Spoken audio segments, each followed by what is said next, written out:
하나님의 은혜가 함께 하시는 하루가 되시기를 바랍니다. 사도신경으로 신앙을 고백하겠습니다. 나는 전능하신 아버지 하나님, 천지의 창조주를 믿습니다. 나는 그의 유일하신 아들, 우리 주 예수 그리스도를 믿습니다. 그는 성령으로 잉태되어 동정녀 마리아에게서 나시고 본디오 빌라도에게 고난을 받아 십자가에 못 박혀 죽으시고 장사된 지 사흘 만에 죽은 자 가운데서 다시 살아나셨으며 하늘에 오르시어 전능하신 아버지 하나님 우편에 앉아 계시다가 거기로부터 살아있는 자와 죽은 자를 심판하러 오십니다.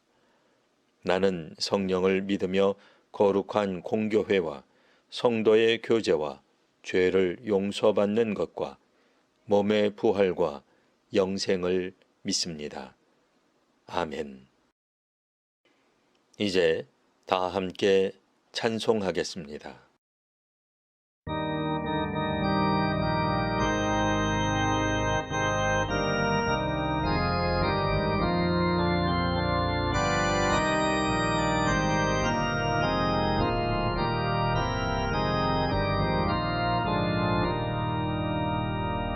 멸류관 벗어서 주 앞에 들이세 저 천사 기쁜 노래가 온 땅에 퍼지네 내 혼합 깨어서 주 찬송하여라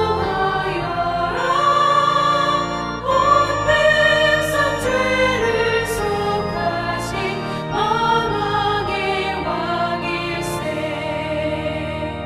멸류관 벗어서 주 앞에 들이세 그 손과 몸의 상처가 영광 중 빛나네 하늘의 천사도 그 영광 보고서 고난의 신비 알고자 늘 흠모하도다.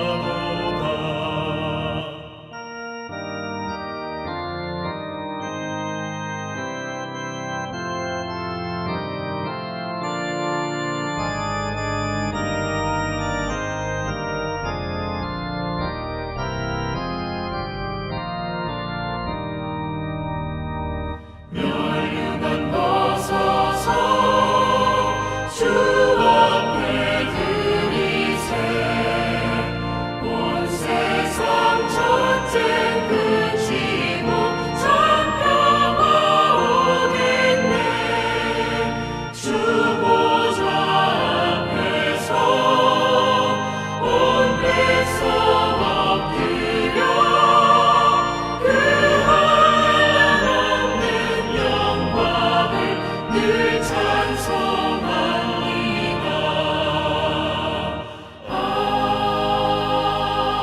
아멘.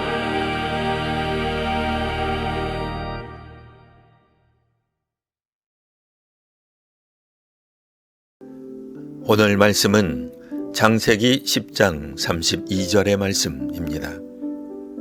이들은 그 백성들의 족보에 따르면 노아 자손의 족속들이요 홍수 후에 이들에게서 그 땅의 백성들이 나뉘었더라. 아멘. 창세기 10장은 우리가 쉽게 지나치기 쉬운 본문입니다.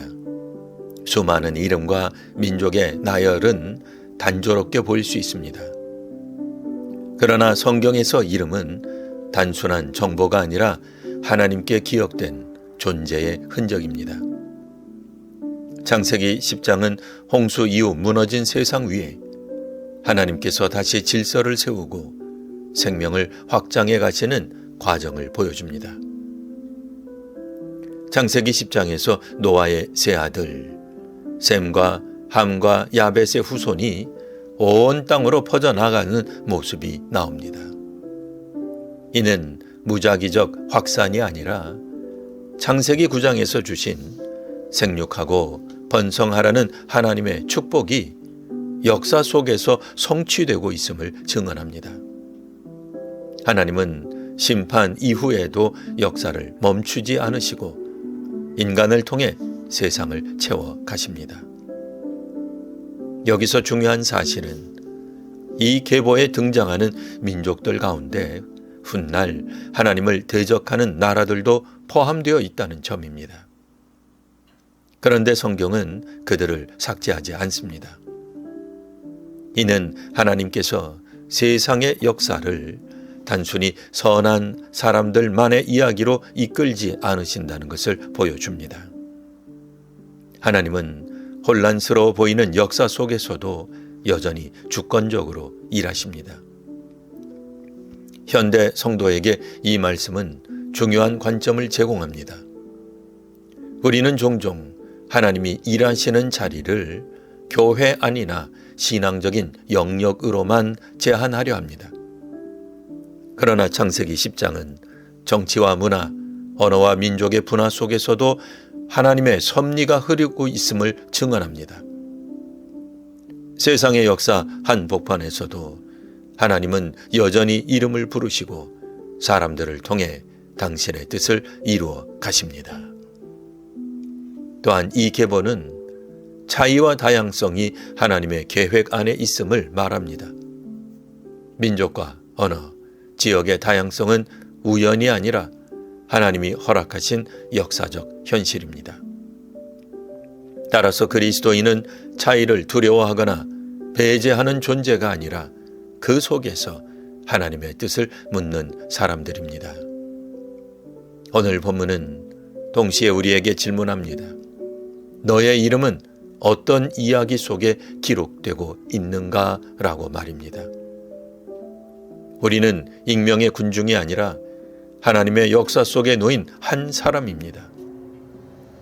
우리의 삶은 작아 보일지라도 하나님은 한 사람 한 사람을 통해 세대를 이어가십니다. 마태복음 28장에서 예수님은 모든 민족으로 제자를 삼으라고 명하십니다. 창세기 10장의 열국은 훗날 복음이 전해질 선교의 무대가 됩니다. 그러므로 오늘 우리는 단지 개인의 구원에 머무르지 않고 하나님께서 열방을 향해 품으신 마음을 기억하며 살아가야 합니다. 믿음이란 세상에서 도피하는 것이 아니라 하나님이 일하시는 세계 속으로 들어가 자신의 자리를 감당하는 것입니다. 창세기 10장은 조용하지만 분명하게 말합니다. 우리의 이름도 하나님의 역사 속에 기록되고 있다고 말입니다. 또한 오늘 말씀은 하나님의 구속 역사가 한 가족에서 온 세계로 확장되는 장면을 보여줍니다. 지금 성도님의 가정을 통해 하나님의 구원 역사가 온 세계로 확장되고 계신가요? 이 세상 부귀와 권세를 누린다 할지라도 그것에만 머문다면 그것은 믿음의 길이 아닙니다. 하나님께 원하는 바를 오늘도 간절히 간구하셨나요? 이번에는 하나님께서 원하시는 바를 이루시는 믿음의 길을 걸어가는 성도가 되시기를 간절히 기원합니다. 아멘. 기도하겠습니다. 역사의 주인이신 하나님, 홍수 이후의 혼란 속에서도 사람들을 흩으시고 세우시며 당신의 뜻을 이루어 가심을 찬양합니다. 이름 없이 지나가는 존재가 아니라 하나님의 역사 안에 불려진 사람으로 오늘을 살아가게 하옵소서. 차이와 다양성 속에서 두려움이 아니라 사명을 보게 하시고 열방을 향한 하나님의 마음을 우리도 품게 하옵소서. 우리의 삶이 작아 보일지라도 하나님의 큰 이야기 속에서 충성되이 맡겨진 자리를 감당하게 하시며 복음의 증인으로 살아가게 하옵소서. 예수 그리스도의 이름으로 기도드립니다. 아멘.